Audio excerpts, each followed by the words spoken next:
this is Laura, City Scrapper. Thank you so much for joining me on my channel.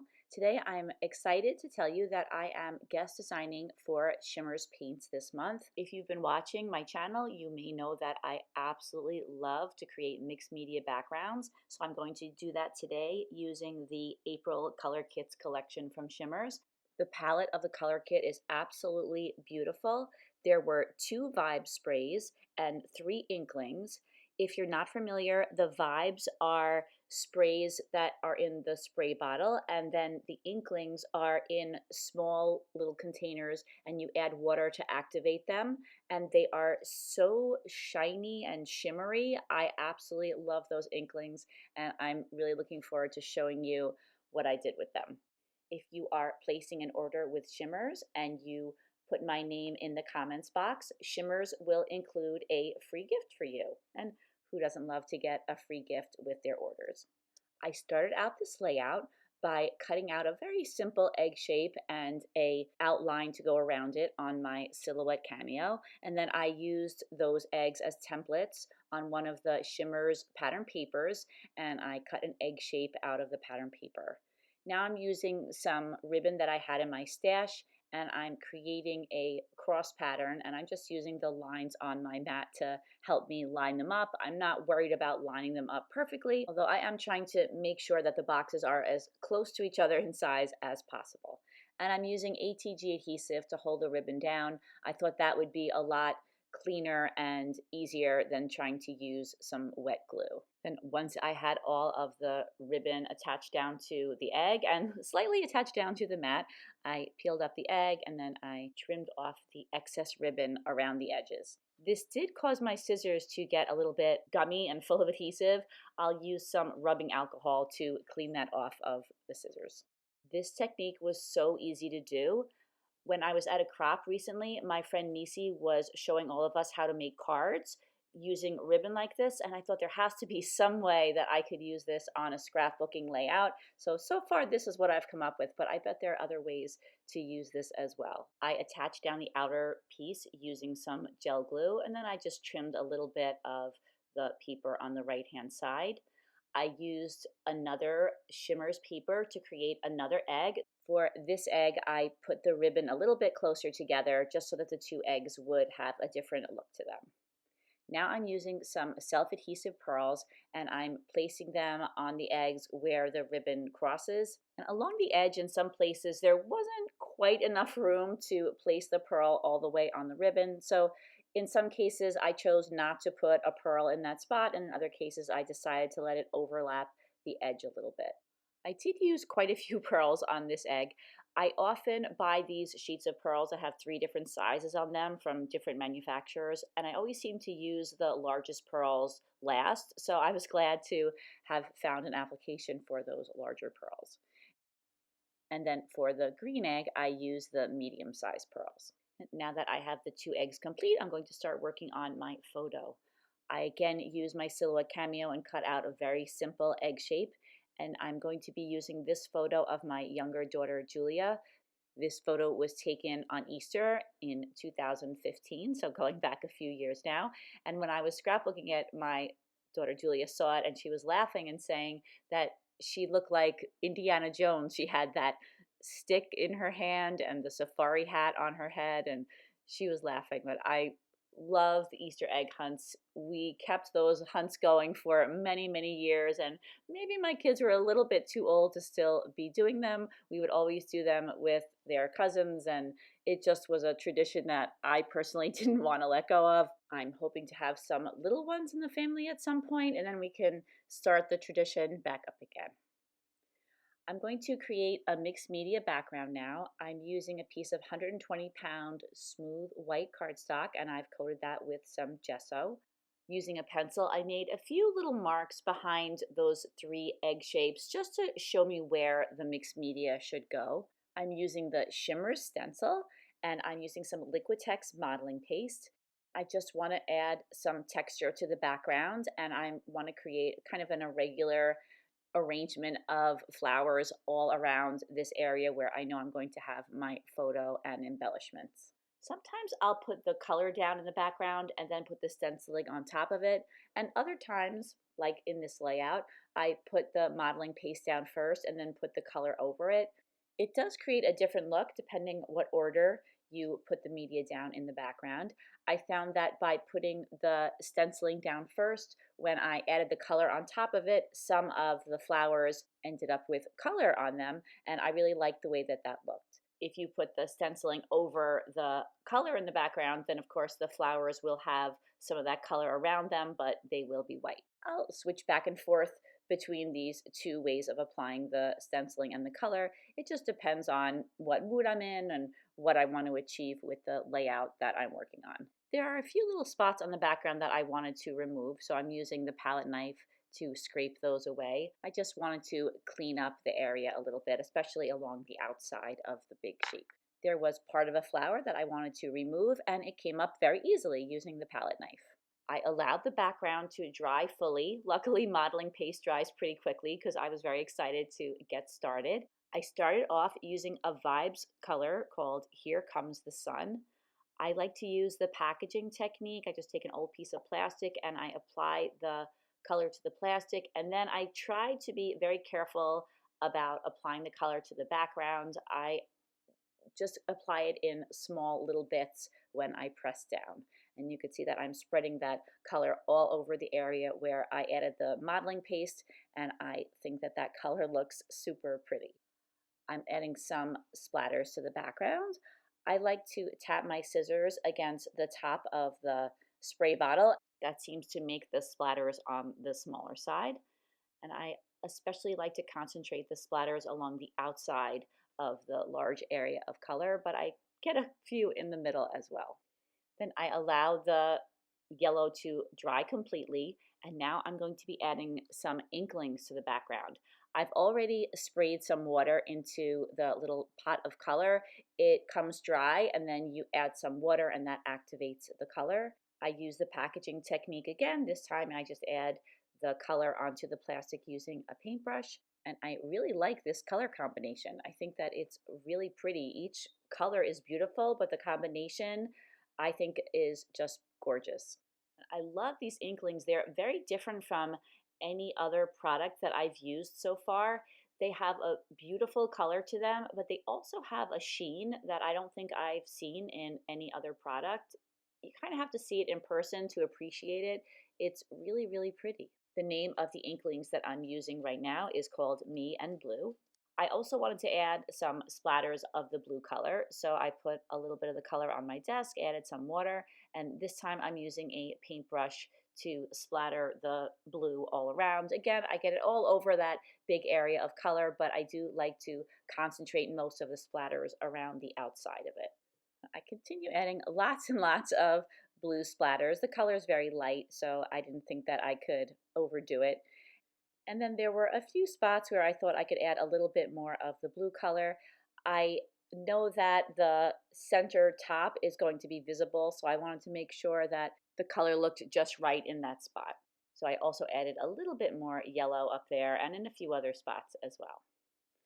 Now I wanted to add a few splatters. To do that, I'm going to use the Vibe Spray Deep Blue Sea. And I'm not going to add a lot of splatters. I just wanted to try out a little bit of this color on the background. I often add black splatters, but this is even better because this is a really colorful splatter that goes with the other colors that are on the layout. I rolled a roll of paper towel over the top just to make sure that I pick up any little pools of color that remain.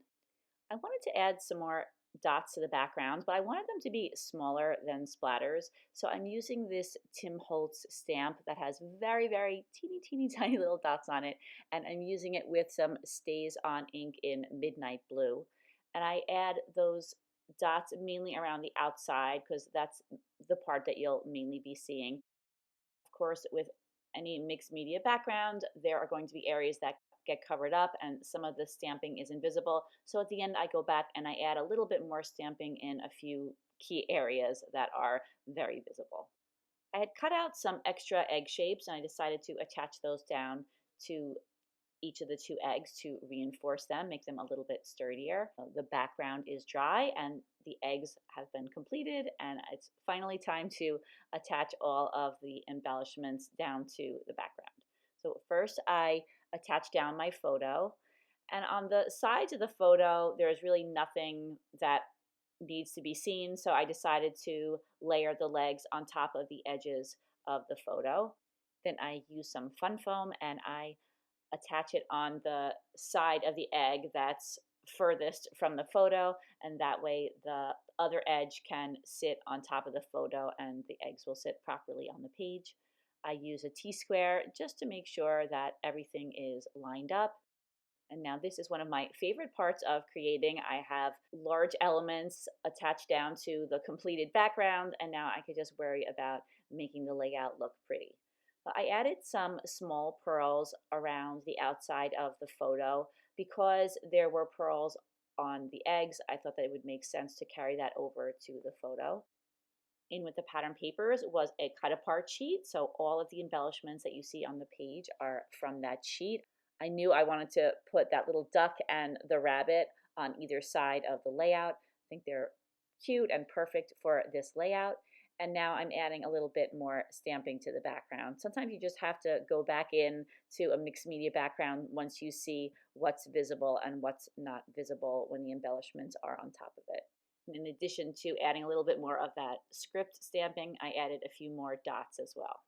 I wanted to add a strip of paper at the top and at the bottom, so I thought that this yellow striped paper would be great, but I wanted to have a solid underneath it, and this green paper, which I used to create one of the eggs, I thought that this looks very much like a solid, so I decided that I would make a layer to go underneath so you could just see a little bit of it. I held the yellow paper on top of the green paper so that I could rip it in a similar manner. Of course, it's not going to be perfect, and I don't want it to be perfect because you don't want tearing to look too perfect. But I find that holding the two pieces together while ripping the second one definitely helps to make them coordinate.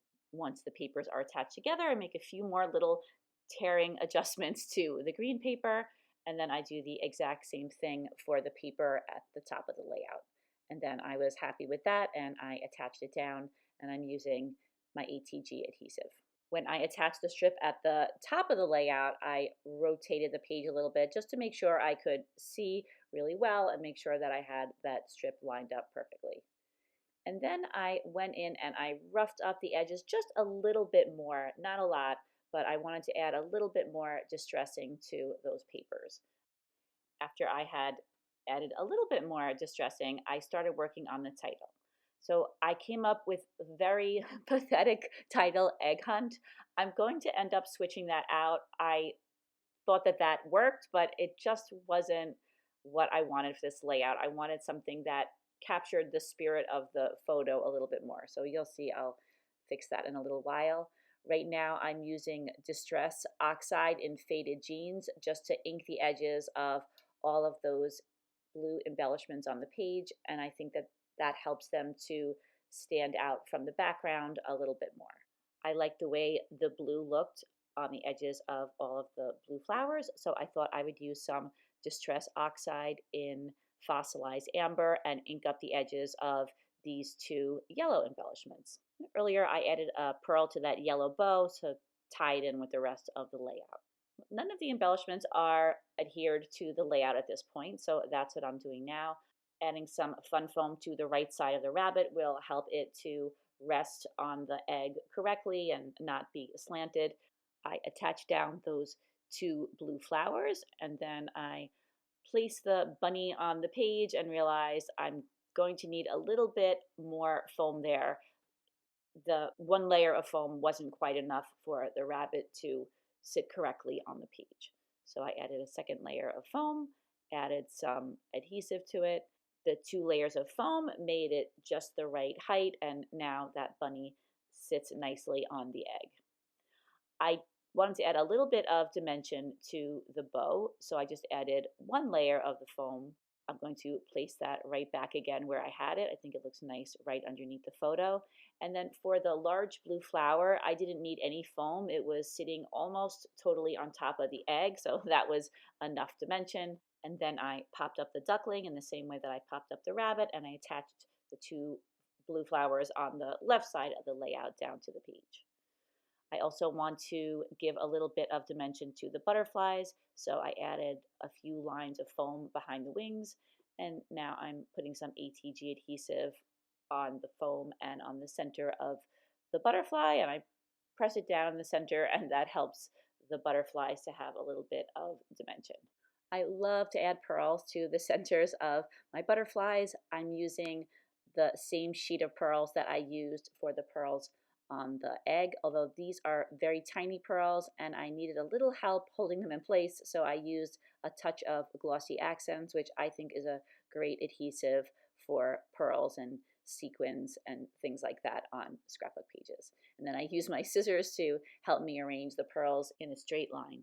Looking at the layout now, I don't mind where that large butterfly is, but I decided to move it up a little bit, so I just rub away whatever leftover adhesive there was, and then I had to add a little bit more adhesive to hold it in place in its new spot. And you could see that I replaced Egg Hunt with The Hunt Is On. Not like that's the most original title in the world, but I think that it captures the spirit of the photo a little bit better than just simply writing Egg Hunt. And I used some glossy accents to hold those Pinkfresh Studio puffy stickers to the layout.